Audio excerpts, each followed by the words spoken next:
रंजना कभी ब्रश नहीं करती थी। उसे कितनी बार उसके माँ बाप ने डांटा, लेकिन उसका कोई असर उस पर होता ही नहीं था, जिस कारण से उसके दांत पीले पीले हो जाते हैं शादी के बाद। अरे बहू, वैसे तो तुझ में कोई कमी नहीं है, पर तेरे दांत इतने पीले कैसे हैं बेटा? कैसे मतलब? कोई सर्जरी थोड़ी ना कराई है। वो तो क्या नाम, मैं ब्रश नहीं करती थी तो पीले हो गए। अब क्या करूं? आप कहें तो लाल करवा लूं या फिर काले? यार ये क्या है, क्यों माँ से लड़ रही हो? लड़ रही हूँ? अरे मैं लड़ रही हूँ या ये बोल रही है कि दांत पीले हैं, पीले। अरे तपस्या थोड़ी ना की है इन्हें पीले करने के लिए। बकायदा ब्रश नहीं किया है 20 साल तक, तब जाकर। छी, कैसी बात कर रही हो? ये उस वक्त तो पीले नहीं थे जब हम लोग तुम्हें देखने आए थे। अरे तब साफ करवा लिया होगा डेंटिस्ट के पास जाकर। अब देखो कैसे पीले पीले लग रहे हैं। रंजना सास की तरफ गुस्से से देखती है। फिर शुरू हो गई पीले पीले पीले। अरे पीले तो तब भी थे जब मेरे हाथ का रसगुल्ला उड़ा उड़ा कर खा रही थी और बोल रही थी, लड़की नहीं गुणों का खजाना दे रहे भाई साहब। अब वो लोग करते भी तो क्या करते, पीले दांत वाली बहू पल्ले पड़ी थी तो झेलना तो था ही। एक दिन कीर्तन में रंजना गाना गा रही थी। अरे कमला बहन, माँ का द्वार आया तो सब शुद्ध होकर आता है, फिर अपनी बहू को ब्रश भी नहीं कराती तुम। दूर से पीले पीले दांत भक्ति में बाधा उत्पन्न कर रहे हैं। अरे कोई 2 साल के बच्चे थोड़ी ना लेकर आई हूँ मैं बहू बनाकर। अच्छी खासी लड़की है, अरे कैसे करवाऊं ब्रश? ये तो उसे खुद करना चाहिए ना। अब माँ बाप तो इसके जैसे तैसे निपटा दिए, ये नहीं सोचा कि सास कैसे संभालेगी। सास बहू को लेकर घर आ जाती है, लेकिन सोच लेती है कि अब इसे लेकर कहीं नहीं जाएगी। अगले रोज बहू कहती है, अरे क्या हो गया, मंदिर नहीं जाना क्या? कीर्तन का वक्त हो रहा है। मेरी मधुर वाणी से कान्हा जी जागते हैं और सोते हैं। आप तो जानती है ना उनकी भक्ति में कितना मन लगता है मेरा। वो क्या है ना, तबीयत ठीक नहीं लग रही है मेरी, आराम करूंगी मैं। तबीयत ठीक नहीं लग रही? अभी तो मिथुन के गाने पर नाच रही थी आप, और अब बोल रही है कि तबीयत ठीक नहीं लग रही। अरे भक्ति में मन लगा लो सासू माँ, ऊपर जाना है, क्या मुंह दिखाओगी आप? हाँ?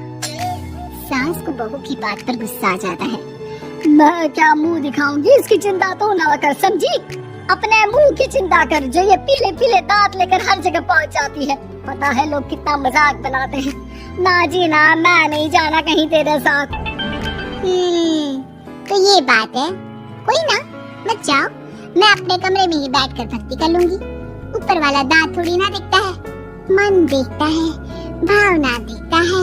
और अरे बस तू सब कुछ दिखा, बस ये सफेद चमकदार दांत ना दिखाना किसी को, है? जा यहाँ से। बहू को सास की बात का कोई फर्क नहीं पड़ता, वो तो जैसी थी वैसी ही रह जाती है। सुबह नहाकर किचन में खाना बनाना, फिर खाना खाना, कीर्तन भजन करना और सो जाना।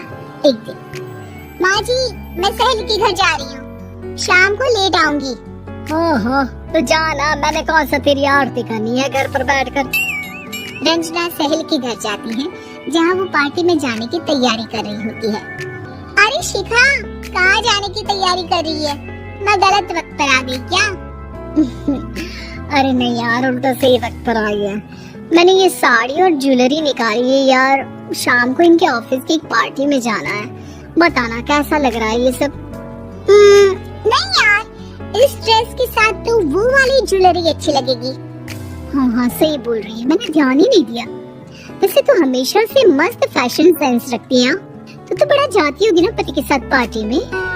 रंजना कुछ नहीं बोलती, बस सोचती है कि यार काश ये बात सही हो जाती, पर मैं क्यों नहीं जाती पार्टी में? क्या इन लोगों की कोई पार्टी होती नहीं होगी? रंजना घर आती है और रात में पति से सवाल करती है, एक बात बताइए, आप मुझे किसी पार्टी में क्यों नहीं ले जाते? क्या आपके यहाँ ऑफिस में पार्टी नहीं होती? पति बेचारा क्या कहता कि दांत पीले हैं तुम्हारे इसलिए। अरे कोई पार्टी होती नहीं हम लोगों के ऑफिस में, तो कहाँ से लेकर जाऊं? और मार्केट, मॉल, कहीं वीकेंड घूमना, कहीं तो। अरे यार, सारे हफ्ते में एक छुट्टी मिलती है, तो सोचता हूँ कि आराम ही कर लूं। क्यों? रंजना मन मार के रह जाती है। पहले कभी सास के साथ मंदिर जाया करती थी, लेकिन वो भी सास ने ले जाना बंद कर दिया। घर बैठी बैठी रंजना बोर हो जाती है। तभी उसे आइडिया आता है और वो मायके जाने का सोचती है। सासू माँ, 2 दिनों के लिए मम्मी के घर जा रही हूँ। अच्छा ठीक है, आराम से जा। और हाँ, माँ से कुछ अच्छी आदत सीख कर आना कि कैसे शरीर के हर भाग की तरह दांतों की सफाई भी जरूरी होती है, समझी? शुरू हो गई ना आप? वो लोग आपकी तरह नहीं है कि छोटी छोटी बात का बतंगड़ बना दे। उन लोगों के लिए मैं मायने रखती हूँ, ना कि मेरे पीले पीले दांत। रंजना माँ को बिना बताए उन लोगों को सरप्राइज देती है, लेकिन जैसे ही वो दरवाजे पर पहुँचती है, अंदर देखती है कि घर वाले कहीं जा रहे होते हैं। अब माँ, काश रंजना दीदी के दांतों वाली प्रॉब्लम नहीं होती, तो वो भी हम लोगों के साथ चलती ना बुआ जी की बेटी की शादी में। हाँ बेटा, लेकिन अब उसे कौन समझाए कि उसको उसके पीले दांत नहीं दिखते, लेकिन उसके आसपास के लोगों को कितना एम्बैरेसिंग फील कराते हैं। मुझे तो कितनी बार उसके स्कूल की टीचर ने शिकायत की कि उसके साथ कोई लड़की बैठना भी नहीं चाहती, और ना ही कॉलेज में कोई उससे बात करना चाहता था। लेकिन पता नहीं क्यों उसे ये बात समझ में नहीं आती। कोई कमी नहीं है उस लड़की में, बस यही कि दांत पीले हैं। वो तो भला हो जीजा जी और उनकी माँ का, जो दीदी को जैसी है वैसे ही रखा हुआ है। रंजना को अपने घर वालों की बात सुनकर बहुत दुख होता है। वो सोचती है कि वो क्या करे, लेकिन फिर वो सीधा डेंटिस्ट के पास जाती है, अपने दांत चमकाती है और कसम खाती है कि वो रोज ब्रश करेगी। अरे क्या हो गया? तुम तो 2 दिनों के लिए गई थी ना, पर कोई ना, अच्छा है, चलो आ गई तो। रंजना सास के सामने आकर खड़ी हो जाती है और पूरी स्माइल करती है, उसके चमकदार दांतों को दिखाती हुई। चले मंदिर। माँ, मुझे माफ कर दीजिए, मैंने आप लोगों को बहुत एम्बैरेसिंग फील करवाया। मैं आज से रोज ब्रश करूंगी।